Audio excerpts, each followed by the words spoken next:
नमस्ते, मेरो नाम केशव गौतम हो। आज चाहिँ म हजुरहरूलाई गिगा इआरपीमा अथोरिटी डेलिगेसनको फिचरबारे भिडियो बनाउँदैछु। सबभन्दा पहिला चाहिँ हजुरहरूले अथोरिटी डेलिगेसन भनेको के हो भनेर बुझ्नुपर्ने हुन्छ। खासमा अथोरिटी डेलिगेसन भनेको चाहिँ जस्तो हजुरले दुईटा युजरलाई बुझ्नुभयो भने, जस्तो एउटा युजरलाई अर्गनाइजेसनमा चाहिँ एक थरी काम गर्ने पर्मिसन हुन्छ हैन, अर्को युजरलाई चाहिँ अर्को थरी काम गर्ने पर्मिसन हुनसक्छ। अनि सिस्टममा पनि त्यही अनुसार हामीले पर्मिसन सेट गरेको हुन सक्छौँ। जस्तो मानौ कोही अब युजरले चाहिँ अकाउन्टिङ को इन्ट्री गर्नुहुन्छ, अनि अर्को कुनै युजरले चाहिँ यता पेरोल अथवा इम्प्लोइ पिआइएस तिरको डाटाहरू म्यानेज गर्नुहुन्छ भने त्यो दुईटा फरक फरक युजर भयो नि त। अब कहिलेकाहीँ कस्तो सिनेरियो आइदिन सक्छ भने एउटा इम्प्लोइ चाहिँ लिभमा बस्नुपर्ने भयो अलि लामो टाइमको लागि भने उहाँले आफूले गरिरहने काम चाहिँ अरू कसैलाई अब डेलिगेट गरेर जानुपर्ने हुनसक्छ नि त। हो त्यस्तो केसमा चाहिँ यो अथोरिटी डेलिगेसनको कुरा चाहिँ काम लाग्छ। यसमा चाहिँ हामीले गिगामा के गरेको छौँ भने हजुरले यहाँबाट पनि बुझ्न सक्नुहुन्छ। जस्तो दुईटा खालको अथोरिटी डेलिगेसनको काम चाहिँ हामीले गिगामा गरेको छौँ। एउटा चाहिँ फङ्सनल टास्क डेलिगेसन भनेको छ। यो भनेको चाहिँ हजुरले डे टु डे गर्दै आउनु भएको काम चाहिँ तपाईँले अर्को युजरलाई डेलिगेट गर्न सक्नुहुन्छ। जस्तो तपाईँले अकाउन्टमा जर्नल इन्ट्री गर्नुहुन्छ, सेल्स पर्चेस इन्ट्री गर्नुहुन्छ भने अब अर्को कुनै युजरलाई चाहिँ त्यो जर्नल इन्ट्री गर्ने अथवा सेल्स पर्चेस इन्ट्री गर्ने कुराको पर्मिसन तपाईँले सर्टेन डेट रेन्जमा के, जस्तो मानौँ तपाईँ एक हप्ताको लागि बिदामा बस्नुभयो भने एक हप्ताको लागि चाहिँ त्यो काम अथवा त्यो मेनुहरूको चाहिँ अर्को युजरलाई तपाईँले अथोरिटी डेलिगेट गरेर जान सक्नुहुन्छ। यो चाहिँ फङ्सनल टास्क डेलिगेसन भयो। अर्को भनेको चाहिँ अप्रुभल टास्क डेलिगेसन भन्ने पनि फिचर छ। यो चाहिँ कस्तो खालको कन्डिसनमा हुनसक्छ भने जस्तो हजुर एउटा भनौँ न रिक्वेस्टहरू चाहिँ अप्रुभल गर्न सक्ने पोजिसनमा हुनुहुन्छ अर्गनाइजेसनमा। मानौँ इक्जाम्पलको लागि लिभ रिक्वेस्टकै कुरा गरौँ। अब हजुरलाई जस्तो हजुरको इम्प्लोइहरूले लिभ रिक्वेस्ट गर्दाखेरि चाहिँ पहिला हजुरले अप्रुभ गर्नु पर्थ्यो। अब हजुर चाहिँ बिदामा बस्नुभयो भनेपछि अब तपाईँको एब्सेन्समा पनि अर्गनाइजेसनको प्रोसेस त स्टप हुनु भएन नि त। त्यो भएको कारणले त्यतिखेर चाहिँ हजुरले आफूले अप्रुभ गर्ने कुरा चाहिँ आफूभन्दा अन्डरको जुनियर अथवा आफ्नै कलिग्स कसैलाई असाइन गरेर जानुभयो भने अबदेखि चाहिँ त्यो जुन अथोरिटी डेलिगेट गरेको पिरियडमा चाहिँ तपाईँलाई आउने रिक्वेस्ट चाहिँ तपाईँले जसलाई डेलिगेट गर्नुभएको छ उहाँलाई जाने हुन्छ। त्यो खालको कुरा चाहिँ यो अथोरिटी डेलिगेसन भन्नेले ह्यान्डल गर्छ। अब सिस्टममै हेरौँ है त। मैले यसमा चाहिँ दुईटा युजर लगइन गरेको छु। यो ब्राउजरमा चाहिँ मेरो यो केशव गौतम भन्ने युजरबाट लगइन छ, अनि यो अर्को इन्कग्निटोमा चाहिँ राम शर्मा भन्ने युजरबाट मैले लगइन गरेको छु। अब मानौँ तपाईँले यो अथोरिटी डेलिगेट चाहिँ कसरी गर्नुहुन्छ भन्ने कुरा चाहिँ अब हेरौँ होइन।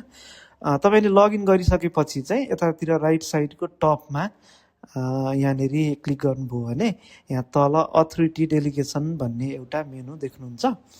यो मेनुमा क्लिक गर्ने। यो मेनुमा क्लिक गरिसकेपछि चाहिँ हजुरले पहिला अरू कसैलाई डेलिगेट गरेको कुनै टाइममा डेलिगेट गर्नुभएको थियो भने त्यसको हिस्ट्रीमा बसेको हुन्छ। अब डेलिगेट गर्नु पर्यो भने चाहिँ एड न्यू बटनमा क्लिक गर्ने। अनि कुन युजरलाई डेलिगेट गर्ने त तपाईँको अथोरिटी, तपाईँले पाउनुभएको अथोरिटी भन्दाखेरि अहिलेको केसमा चाहिँ मैले राम शर्मा भन्ने युजर सेलेक्ट गरेँ। अनि कुन डेटदेखि कुन डेटसम्म, जस्तो यो अथोरिटी डेलिगेसनमा चाहिँ जहिले पनि सर्टेन डेटको लागि मात्रै हुन्छ भन्नाले तपाईँको एब्सेन्स अब जुन डेटमा हुन्छ अथवा तपाईँ जुन डेटमा चाहिँ आफ्नो टास्क पर्फर्म गर्न सक्नुहुन्न त्यो डेटको लागि चाहिँ उहाँलाई डेलिगेट गर्न सक्नुहुन्छ। भनेको इक्जाम्पलको लागि मैले चाहिँ ल मानौँ फागुन 1 गतेदेखि फागुन 9 गतेसम्मको लागि चाहिँ अर्को यो राम शर्मा भन्ने युजरलाई चाहिँ मैले पाएको अथोरिटी डेलिगेट गर्दैछु भने यो चाहिँ डेट छान्नु पर्यो। अनि यहाँनिर दुई खालको अप्सन छ, इज डेलिगेट अप्रुभल टास्क भन्ने अप्सन छ। यसमा टिक लगाउनु भयो भने चाहिँ अब तपाईँलाई आउने रिक्वेस्ट, जस्तो यसमा यो केसमा चाहिँ मलाई आउने रिक्वेस्ट अब राम शर्मालाई जाने भयो अप्रुभलको लागि आउने रिक्वेस्टहरू। यहाँ टिक लगायो भने, यहाँ टिक लगाएन भने चाहिँ अप्रुभल रिक्वेस्ट जाँदैन उहाँलाई होइन। अनि इज डेलिगेट फङ्सनल टास्क भन्ने छ। अब यसमा टिक लगाउनु भयो भने चाहिँ तपाईँले गर्ने जुन सिस्टममा गर्ने इन्ट्रीको कामहरू, रिपोर्टहरू हेर्ने अरू कामहरू हुन्छ, त्यो कामहरू चाहिँ तपाईँले अर्को युजरलाई चाहिँ डेलिगेट गर्न सक्नुहुन्छ। जस्तो अहिलेको इक्जाम्पलको लागि यहाँनिर केशव गौतमले अकाउन्टिङ र सेटअप भन्ने मेनुको मात्रै पर्मिसन पाइरहनु भएको छ। तर यतातिरबाट हेर्नुभयो भने यहाँ राम शर्माले चाहिँ पिआइएस र पेरोल भन्नेको पर्मिसन पाइरहनु भएको छ। यहाँ उहाँले अकाउन्टिङ र सेटअपको पार्ट देख्न सक्नु भएको छैन अहिलेसम्म चाहिँ, होइन। तर जब मैले यो अथोरिटी डेलिगेट गर्छु, जस्तो फेरि इन्ट्री नै गरेर हेरौँ, होइन। फागुन 1 देखि 9 सम्म मैले अहिलेलाई फङ्सनल टास्क डेलिगेट गरेँ। अब यो सेभ गरेँ, होइन। यो सेभ गरिसकेपछि अब मैले यता राम शर्माको युजरमा लगआउट गरेर जस्तो मैले गिगा पेरोल भन्ने युजर बनाएको थिएँ।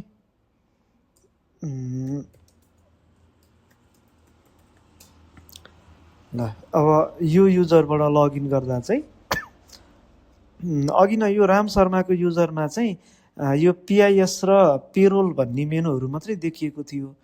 अब चाहिँ अकाउन्ट र सेटअप भन्ने मेनु पनि देखियो, होइन। यसमा अब राम शर्माले चाहिँ जस्तो फागुन 1 देखि 9 गतेसम्म चाहिँ अब अकाउन्टिङमा जस्तो जर्नल इन्ट्री गर्नु पर्यो भने जर्नलहरू इन्ट्री गर्ने, अथवा जे कुराको अघि उता केशव गौतम भन्ने युजरलाई पर्मिसन थियो, अब त्यो सबै पर्मिसन चाहिँ राम शर्मा भन्ने युजरले पनि पाउनुभयो। यो चाहिँ किन भन्दाखेरि केशव गौतमले यहाँबाट राम शर्मा भन्ने युजरलाई चाहिँ आफ्नो अथोरिटी चाहिँ डेलिगेट गर्नुभएको थियो हो। यसै गरी यो चाहिँ फङ्सनल टास्कको डेलिगेसन भयो। त्यसै गरी अब अप्रुभल टास्कको डेलिगेसन गर्नुपर्ने छ भने पनि यसमा अप्रुभल टास्कमा टिक लगाएर सेभ गरिदिनु भयो भने चाहिँ के हुन्छ भने इम्प्लोइहरूले लिभको लागि रिक्वेस्ट गरे अथवा अटेन्डेन्सको लागि रिक्वेस्ट गर्यो, होइन भने जे कुराको रिक्वेस्टहरू चाहिँ केशव गौतम भन्ने युजरकोमा आउँथ्यो, अब त्यो रिक्वेस्टहरू चाहिँ यो डेट रेन्जभित्रको रिक्वेस्टहरू चाहिँ राम शर्मा भन्ने युजरलाई जाने हुन्छ। यसरी गिगामा चाहिँ अथोरिटी डेलिगेसनले यो तरिकाले काम गर्छ। हस्त आजको लागि चाहिँ यति नै। हजुरहरूलाई केही थप जानकारी चाहिएमा चाहिँ तल डिस्क्रिप्सन बक्समा हामीले कन्ट्याक्ट डिटेल्सहरू पनि राखेको छौँ।